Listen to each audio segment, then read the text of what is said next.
Good afternoon or good morning. I'm not quite sure what time this will be shown. I'm guessing it's the afternoon, but either way, hello. My name is Chris, and this is a short presentation on understanding the history of what we come to see as dementia. And we'll discuss in a minute issues between term and concept, but it's a brief history. And I've put here on a title slide, a brief history of dementia and its current conceptualization. All I mean by that is how we've come to understand what it is to be a person who's been given this label in today's society. A little bit about me before we start, so you know who I am. I currently work at Dementia University in Leicester as an associate professor of neurocognitive and neurodevelopmental care, and I'm also an adult nurse and a social worker by background. So I should begin just by telling you a little bit about what we're hopefully going to be covering today and some of the fundamental points. So a selected discourse. That's important because I'm not here to give you a full and final history about dementia. It's such a vast topic. I've just picked just one or two key information points and some key authors who have started the discussion about how dementia came to be a thing to talk about. So I've just selected just a few just to give you a taster about it. So the fundamental points, I guess, before we start is when we consider the word dementia throughout what we're talking about today, what do we actually mean? And the word dementia actually comes from its Latin origins, de and mentia. And I've put there, this equates to the concept of loss of mind. This is very different from saying amentia, which you sometimes hear in the history. Amentia, A-M-E-N-T-I-A, and that would mean absence of mind. And there's a big difference here between losing mind and an absence of mind. And that's an important thing to look out for if you're ever going to be exploring the history of a condition like dementia. Loss clearly implies you had it and then you lost it, which is what we understand in terms of people who are living with a condition. There is some degree of understanding and knowledge and memory and executive functioning, which they had. And then unfortunately, as the dementia has progressed, some of those abilities and skills come to be lost. So that's what we mean by loss of mind. And that comes under this umbrella term of dementia.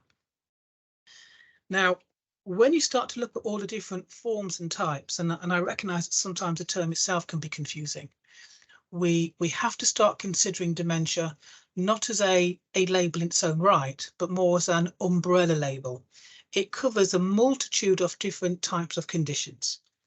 I think at my last listing of them, where I tried to write them all down, I came up with about 256, but those final numbers keep changing because depending where you are in the world, you may use a particular label or diagnostic term, which is similar or different to another term used elsewhere. So there is a bit of backwards and forwardness and overlap, etc. What we can safely say is that there are over 200 different forms and types of this condition we call dementia, some of which you are likely, I guess, to be familiar with, and some very rare types that you may not even have heard of. The reason why it's important to acknowledge and pay appropriate nod to the different forms and types is if we are going to be exploring a taster into its history, we have to recognise that not all the different dementias are usually spoken about. And that could be one of the problems in a history of dementia, whether there's a predominance to look at a particular form or type over and above all the other ones. And what I would say is, in terms of a history, what has taken centre stage in terms of the biggest form talked about has been Alzheimer's disease. And for those of you who may be new to the summer school and new to your understanding of dementia, perhaps just a quick check-in with you in terms of what are the common forms and types.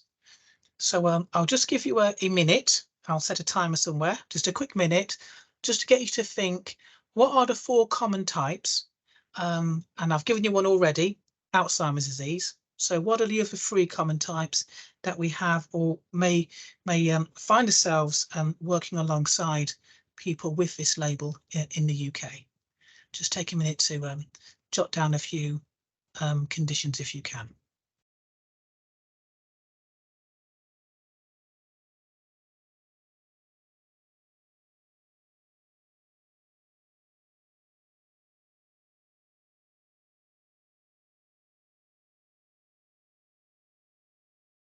Okay, I'll stop you there. It wasn't quite a minute. Never quite sure how long to give people, but it was just a point of reflection. Can you think of any different terms?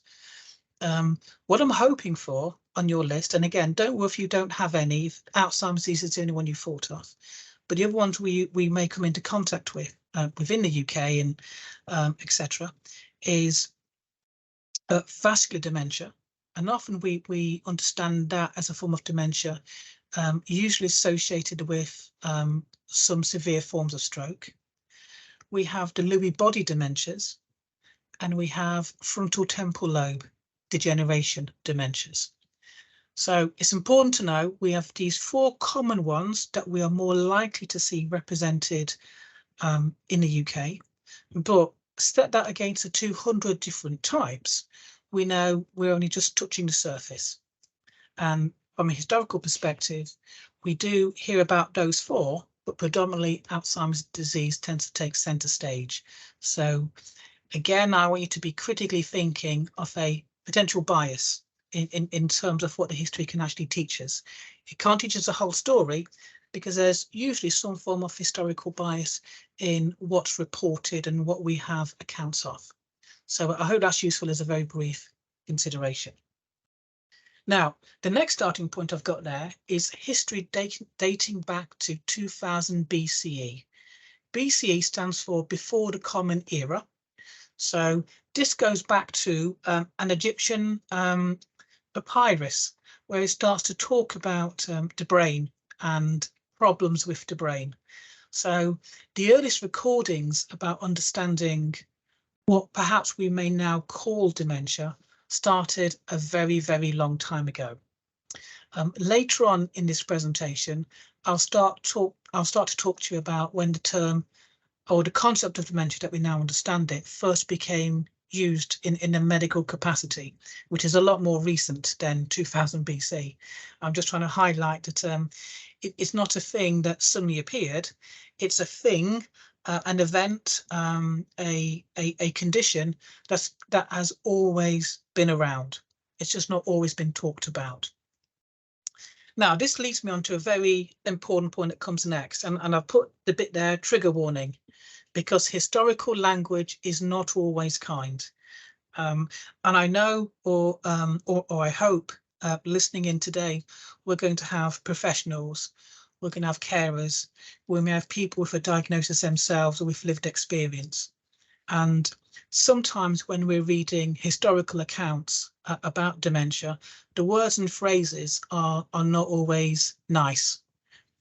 What I'm not going to do is change the words that were used a long time ago. I've presented them to you today as quotes, so you understand how it was discussed in the olden days historically. So please don't feel I'm being unkind in using the terms. I'm just presenting the words as they appear in our history. So just a little bit of a trigger warning. As with many conditions, as we progress through time, we change how we talk about different conditions. And now, of course, it's people with dementia. But in the past, it was terms weren't as supportive or as appropriate. Now, the next, I guess, element to discuss with you is whenever someone does a history of any subject, and here it's dementia, but it could be anything, we have to consider differences between the term versus concept. So a term is, this is a word that we're using, this is a term. A concept is the meaning that you devise from that term. So usually a term is the concept, but sometimes it can mean very different things. So if we're looking at a history of dementia and we just do a search for when the word dementia was used, and we talk about that as meaning dementia, we may be incorrect, because what was previously called dementia is not now something we would associate with dementia. They meant something completely different then. They just used a term to mean a different type of being, a different type of concept, a different type of understanding. So whenever you do a history of something, just be mindful. Just because the same term is used doesn't mean it's talking about the same event or same kind of person. It could be different.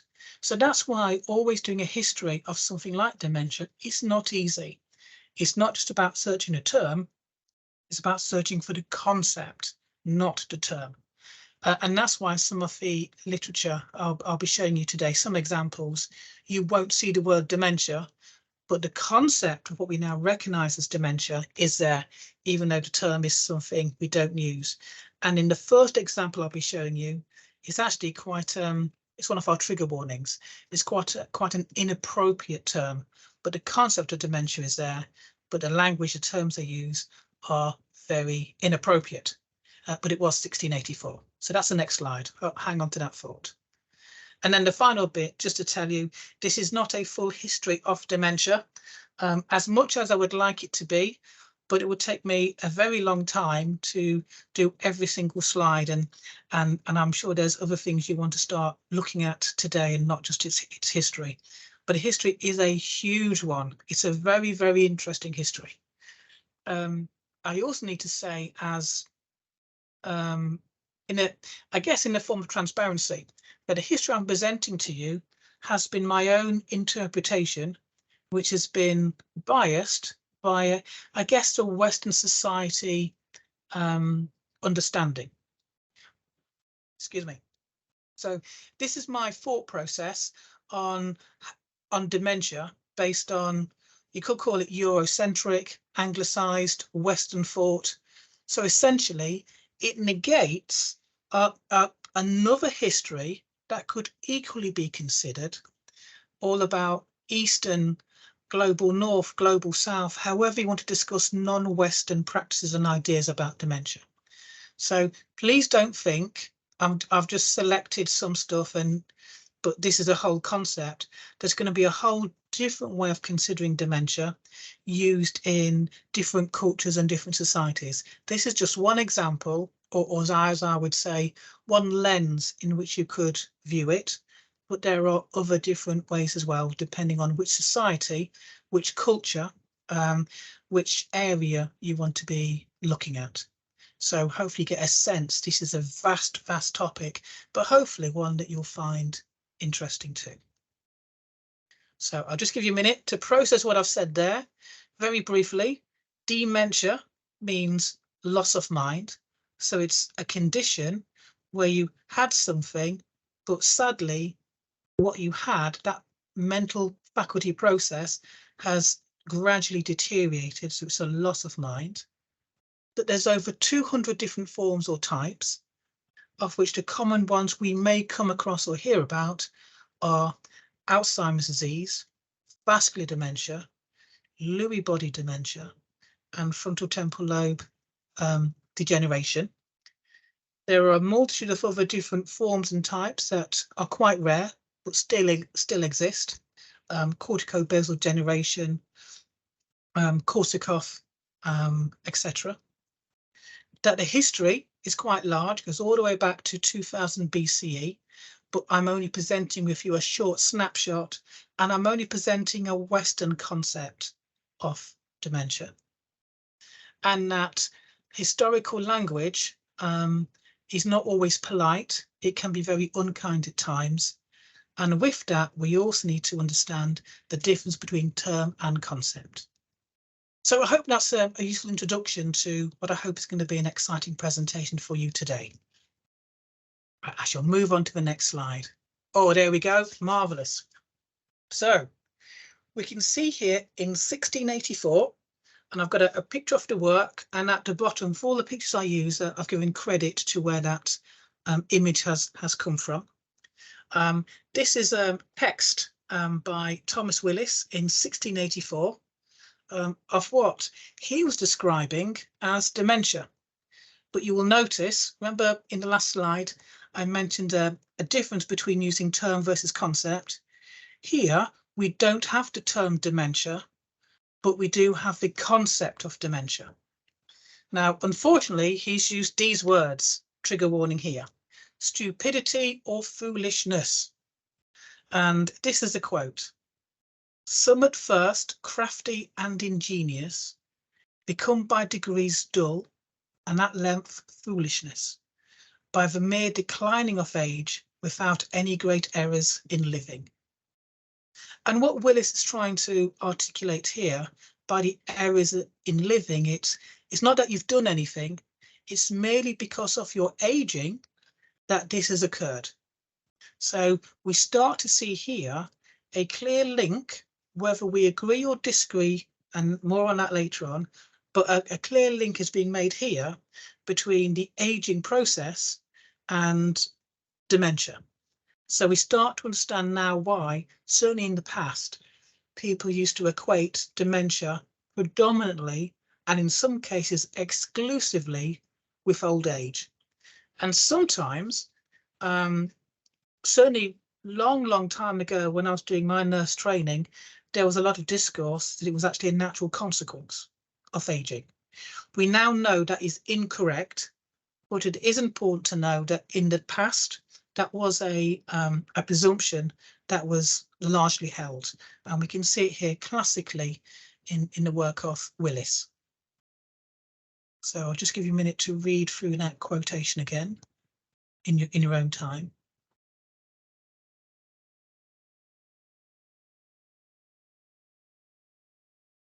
So a takeaway message from this particular slide has been the term dementia hasn't been used, a different term has, but the concept of dementia is there, and a clear link with the aging process has been made.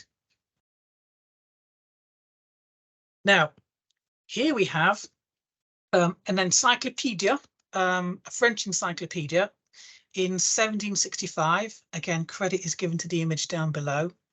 And the reason why I've particularly selected this example from our history is this is usually considered, and I do understand there are differences of opinions, and there are people out there who could argue to the contrary, which is appropriate to do. But this is the one I would consider to be one of the first times that we're using the word dementia itself to relate to the condition or the concept of dementia that we now use. So the word dementia has been used previously, but it didn't relate to what we were talking about in terms of dementia. It meant something different. Here we have the word dementia used, and it does apply to what we now consider to be dementia. So it's all in French, but luckily I've got it translated here in English. Dementia is a disease consisting of paralysis of the spirit, characterized by abolition of a reasoning faculty. Subjects with dementia who exhibit foolish behavior and cannot understand what they are told, cannot remember anything, have no judgment. And finally, dementia is difficult to cure as it is related to damage of nerve fibers and nervous fluids. It becomes incurable in cases of congenital defect or old age. So again, trigger warning and apologies for some of the negativity in which some of our early descriptions talk about what it is to be a person with dementia. But these are the words chosen by those authors. And again, we can see not a total link, but still a maintained link between old age and the dementia and the process involved there. We also find discursiveness about a congenital defect. So we're now potentially looking at other causes apart from old age that may lead to dementia. But that's not discussed in any great detail. What we do have, though, is a series of symptoms which, although very inappropriately articulated, may give a sense of what we currently understand by the concept today. particularly in terms of loss of memory or loss of judgment making or risk taking, and some executive functioning. So I guess the take-home message I would give you from this particular piece of work here is we do have perhaps one of our first articulated concepts of dementia as applies to how we would now look at it in medicine and in healthcare. So we can attribute that back to 1765. I guess as an example of prior to this and the use of terms versus concepts, the clearest example I can give you is something called dementia praecox. And praecox is spelled Praecox. Interestingly, dementia praecox, which you may come across prior to this, has nothing to do with dementia. Dementia praecox is the old term we use for schizophrenia. So that's the example of, just because dementia is in the term, it doesn't mean it's the same concept of dementia as it is today. But here we have in 1765 people now using the term to apply to the concept that we do have today. Okay, I'll just give you a few seconds to just read for those 3 extracts from the encyclopedia.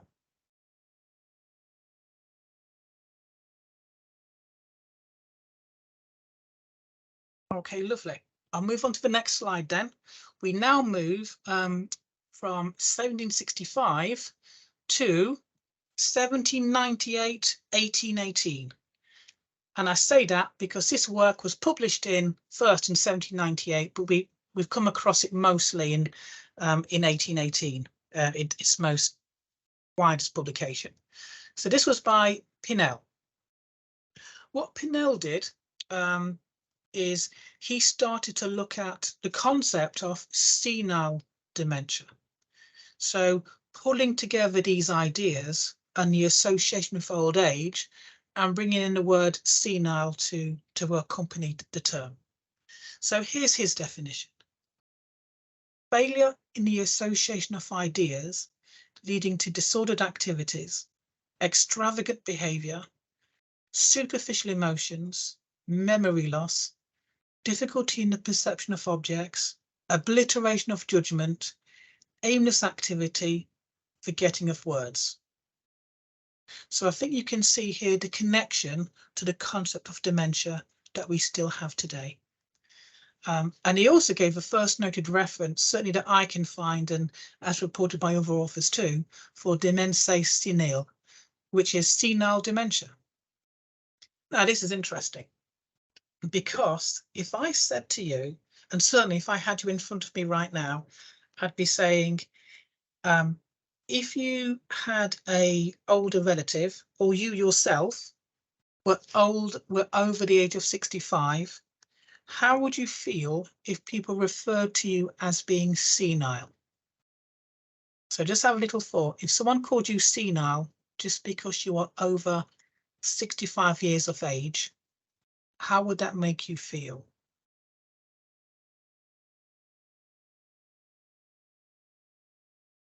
Now I'll bring you back in the room, as it were. Some people have no problem with it. Other people find the word or label senile very offensive. And that's because term versus concept again occurs. Senile, it only means old. It doesn't mean a loss of mental faculties. But because we've used the term senile so often in connection with dementia, the word senile almost implies as a concept some degree of loss of mental faculties. And therefore to say someone is senile is suggestive of a decline in some degree of cognitive functioning, when actually it doesn't mean that at all. It just means usually over the age of 65. And therefore demens senile or senile dementia purely means dementia where the onset of symptoms happened in old age. So we start to see this association being made. what's interesting about this, as if Pinel is having to articulate demence senile, meaning there is a senile dementia, it suggests that there also needs to be a dementia that occurs if you're not old. Otherwise, why would we have senile added as a second word to it? So here, when reading the history, we can go down a route of saying, oh, he applied this concept to old age because, and this is another example of an inappropriate association with getting older. But did he? By saying dementia senile, did he differentiate it from dementia occurring before you're old, and therefore quite clearly highlighting that you don't have to be old to get dementia? Now, this is a moot point because it's not here for me to ask him, but it is something we need to consider if we're going to start critically understanding or thinking about the history of dementia. Okay. So we now move from 1818, 1798 to a bit later on to the work of, can't pronounce his name, so forgive me anyone who knows how to pronounce his name and I've got it wrong. I called him E. Squirrel. Now it's probably not E. Squirrel, it's probably something different, but for the purpose of this recording and when I see you on the day, I'll be calling him E. Squirrel. So E. Squirrel, 1814, 1838, he did a variety of publications. And what's great is we now have a distinction growing between acute, chronic, and senile dementia. Now, you could argue, if there's an acute dementia, is that actually dementia? Or is acute dementia something else? And I'll just give you a minute just to think. I say a minute, I'll just give you a few seconds. I do apologise. I'm just too excited to tell you the next thing. But if we say acute dementia, what sort of other conditions do you think E. Squirrel may be talking about? So take out the word dementia. What do you think it might be?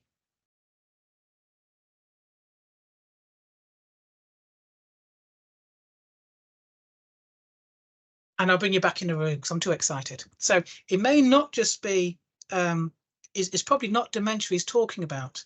It could be, for example, delirium states, because often there is a big overlap in how people present themselves between delirium and dementia. One, of course, being acute, one of them being chronic. But in the past, could a delirium state been associated with acute dementia? So again, we have a problem with term versus concept here. But we do have, again, this continued use of the word senile dementia, and therefore our continued understanding to the present day of our dislike of the word senile. So senile dementia, in particular, resulted from aging and considered in a loss of the faculties of understanding.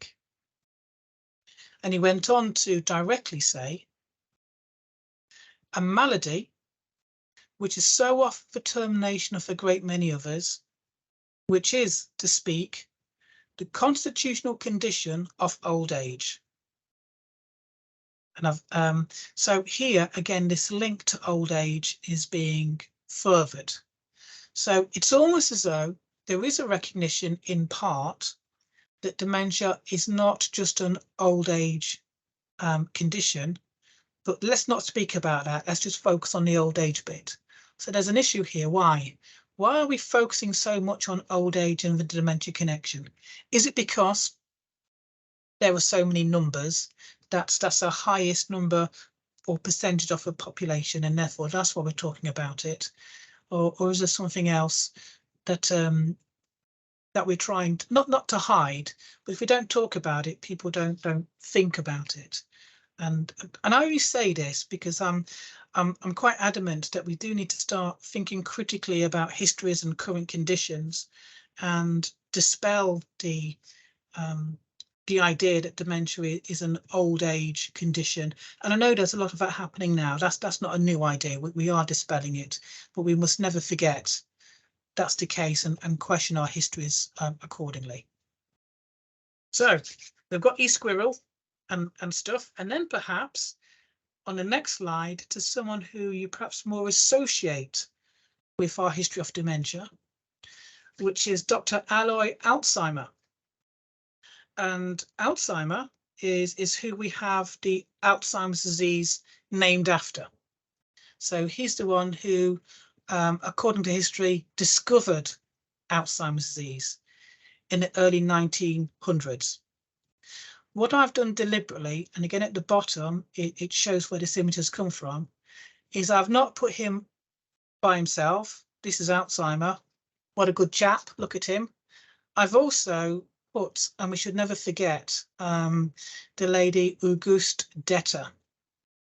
I may have mispronounced her name, for which I would apologise, but I don't know how you pronounce it. But I put her deliberately, and certainly when I do teaching now at the university, whenever I talk about Alzheimer and the discovery of dementia, it's really important that we recognise the person who he discovered it with, which is the person who exhibited the symptoms. And sadly, there's so much about well done Alzheimer, and he was a good chap. I mean, well done, good job. But the person who had those symptoms, let's not forget her experience. And if it was because of her, largely, that we are here today. And I thought it really important to recognise her name and her image and not forget her in our thoughts when we talk about his discoveries. So Alzheimer, in the 1900s, he was part of a team, and I say team for a reason, and that's on the next slide. So remember, I didn't say him, but he was part of a team that found a discovery of what we tend to call senile plaques. And again, here we have these words senile, so plaques that occur in the hippocampus region of the temporal lobe of the brain. They're called senile plaques because they occur quite often in older age. Again, senile just means old age. So senile plaques that are occurring in the hippocampus of the brain. Because what happened was Auguste was in her early 50s, but she was behaving in a way or in a manner that was traditionally associated with, using the old term, senile dementia. But she wasn't old. She wasn't senile. So why was she behaving in this way? She didn't have the other forms of conditions that we may associate with that type of behaviour. The most common one was down to neurosyphilis, etc. That there was none of that. So what was it? And then later on, when this lady sadly died, Alzheimer was able, with his team, and again I use that term deliberately, with his team to investigate what was happening in the brain. And he found the senile plaques, as he called them, neurofibrotic tangles, etc., happening in the hippocampus. And he thought, this is interesting. This brain looks exactly like the brains I see in people typically with senile dementia. And he took it to his boss, Dr. Kraplin, who I'll come across again in a few more slides, who then said, oh, this is marvellous. What you've done is you've found a new condition. Let's call it Alzheimer's disease. It's when these senile plaques we associate with old age occur in younger people. That's Alzheimer's disease. Now, I know that's very different to how we understand it nowadays, but at this point in time, there was this idea, look at what we found. We found this aging dementia condition in someone who's quite younger. This is brand new. This is a really important finding. Let's call the disease after you, in essence. So that's how we started to get this idea of a condition called Alzheimer's disease. And it's why in the past, not now, but why in the past, we would associate the term Alzheimer's disease with younger onset dementia, even though we now know that Alzheimer's disease is actually more prevalent the older you get. So it's interesting how science and terms and concepts interplay. And it's a whole different presentation, but one where you can look at the politics that underpin this, and why do we have to rush to get a disease named in a textbook. And there's lots of politics potentially happening there that are beyond the scope of this summer school, perhaps a political summer school, but not for this one. Now, if you remember, I was very clear to specifically say it's not just Alzheimer, it was a team, because I really want to talk to you about Dr. Solomon Carter Fulter. Now, I'm conscious of time, so I'm not going to ask you to have a little think. So I'm just going to crack on with this bit because it is quite important. I don't want to miss this slide. I wonder how many people out there have heard of Dr. Fuller. And some people have, but not many. I'd really like to look at textbooks and slides and teaching material who present about the discoveries of Alzheimer and see, did they ever mention this chap? Dr. Fuller was the first Black American psychiatrist. He worked alongside Alzheimer, so a long, long time ago. So his work, very sadly, is rarely referred to. But he was in a team with Alzheimer. Alzheimer did not do it by himself. He worked with Dr. Fuller, and yet we rarely hear his name.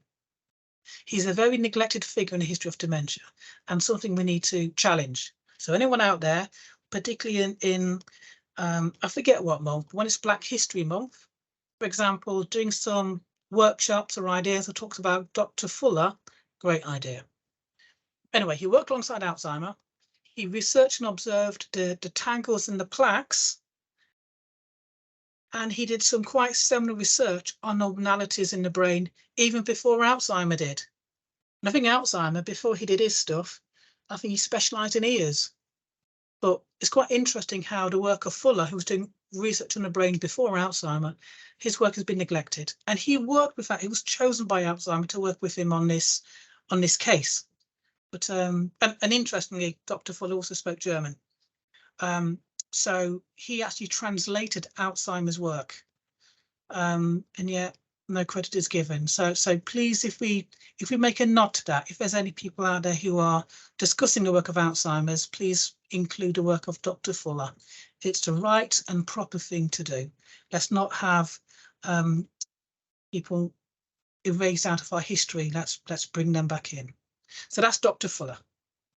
Now, Alzheimer's team, as I should refer to it, were working under the auspice of Kraepelin, as I said before, and I didn't mispronounce that, that is his name. And he decided to coin the term Alzheimer's disease and put it in this text here. So this is the first time we hear this word being used. And essentially this talks about the anatomical findings and how it's happening before old age. And therefore, let's call it this brand new disease of Alzheimer's disease.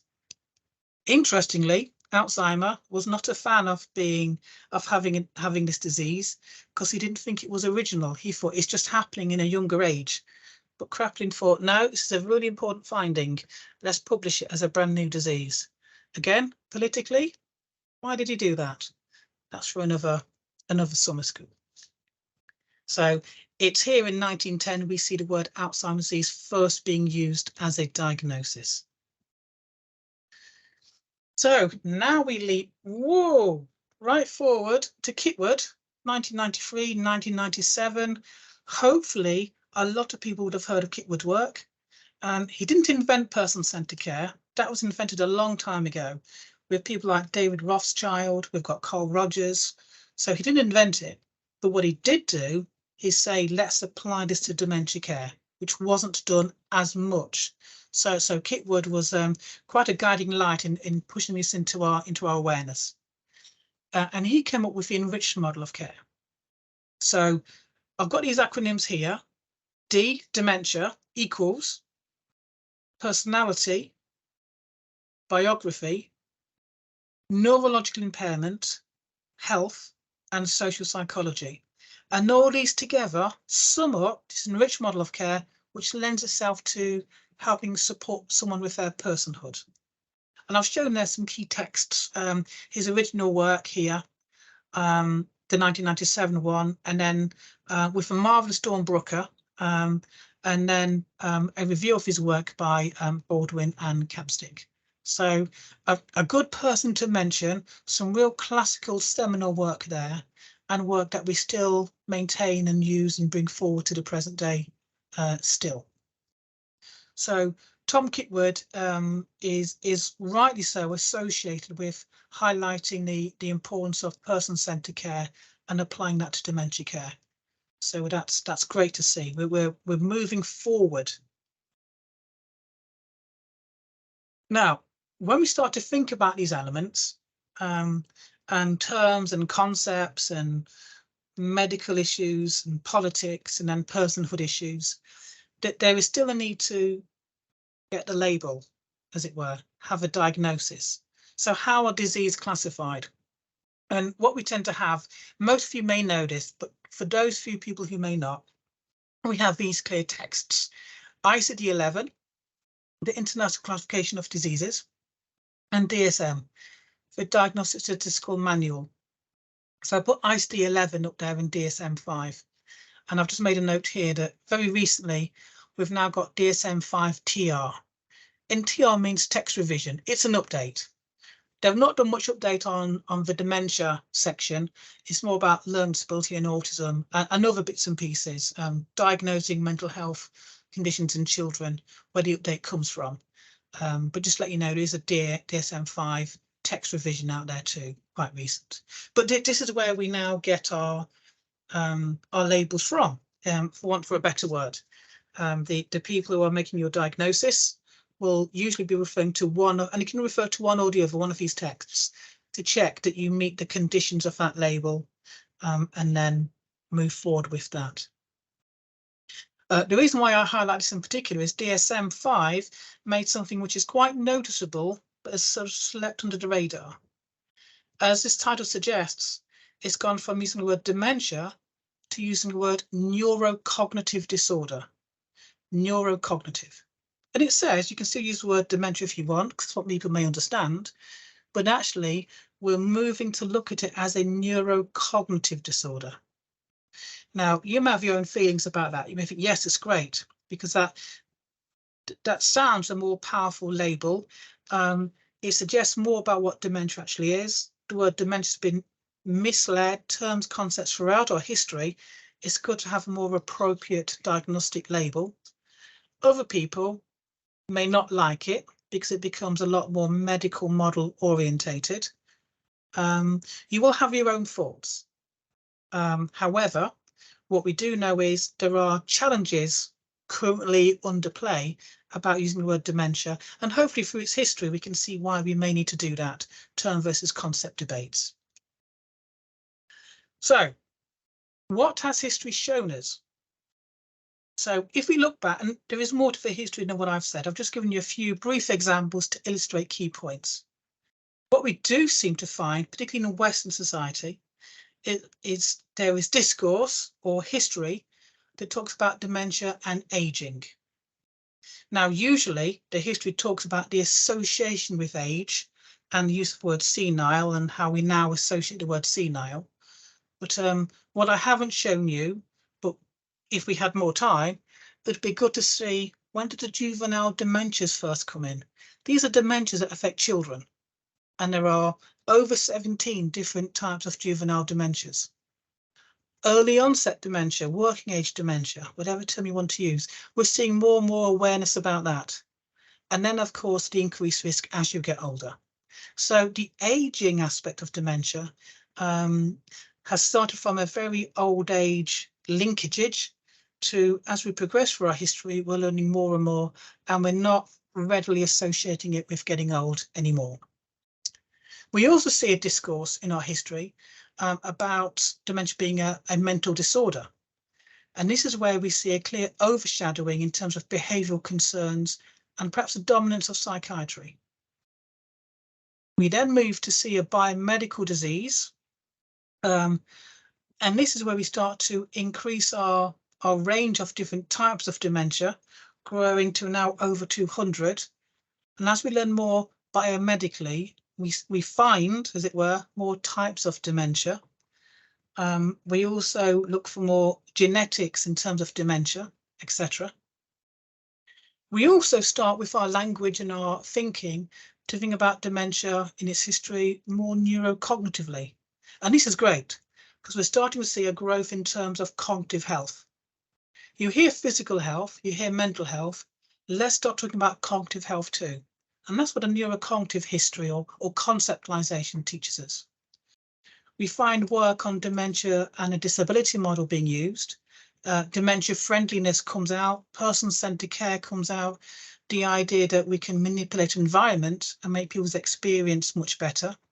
There was a nice article on the news yesterday, and that was for you watching this recording. It wouldn't have been yesterday, of course, it would have been a few months ago.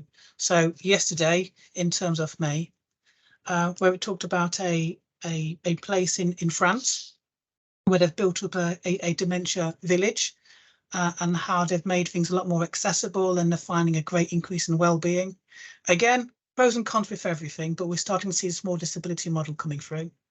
And then finally, terminal illness and the recognition about prognosis with the dementia diagnosis, and issues about understanding terminal illness, recognizing pain, care planning for the future, and increase awareness, for example, admiral nurses working in hospices, etc. So each one of these offers an alternative way to think about dementia that we've gleaned from understanding its history, but understanding this is purely Western focused. So there will be other types of discourse out there. So to conclude, the last slide. The history of dementia is important because it shows us how far we've come and the twists and turns that's led us to where we are now. We've not covered them all, but hopefully you've got a little bit of an insight as to why we talk about dementia, the way we talk about it now, and therefore it could well change in the future. We need to recognise and understand the unheard and unrecognised voices. For example, Dr. Fuller. And I would also suggest when we talk about Alzheimer, let's not forget about Auguste Deter, the first person who he was able to base his findings on, who should be as celebrated in high esteem as much as Alzheimer himself. So let's recognise his unheard voices.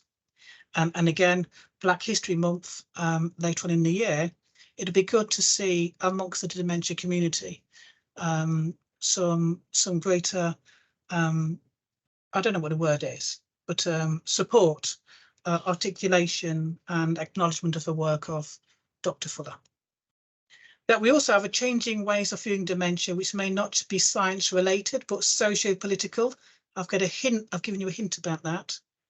The changing meaning of the word dementia, term versus concept. We now are moving to a more neurocognitive way of looking at dementia. There's an increased growth in understanding about cognitive health. So again, physical health, mental health, cognitive health. It's a big area that I'm currently working on. And the continued and unwavering recognition, which is great to see, of person-centered care, and RCC means relationship-centered care.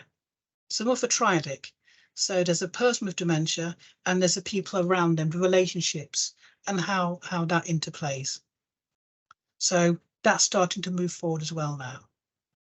So I guess on that point, I'm sorry I've chatted for so long. I'm just conscious of time, a little bit over, but I hope you found it interesting. It's been a quick snapshot into our history.